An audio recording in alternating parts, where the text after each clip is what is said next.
النهارده حالة بتقول لي لازم تعمل اعتبار للناس اللي جايه لك من بعيد، تخليها تدخل بدري قبل الناس التانية.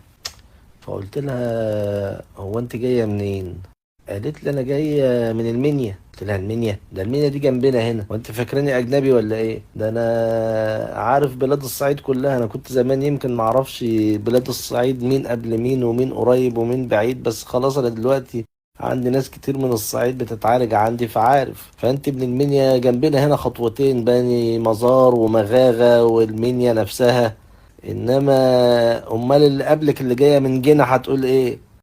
واللي بعدك اللي جايه من اسيوط هتقول ايه؟ واللي جايه من الاقصر، ده غير اللي دخلت قبلك اللي جايه من ليبيا. انصحك ما تقوليش بقى نخليها بالمسافه دي، عشان المنيا غالبا هتبقى اخر واحده تدخلي. الناس اللي حواليك كلهم من محافظات ابعد، وفي كمان من كفر الشيخ.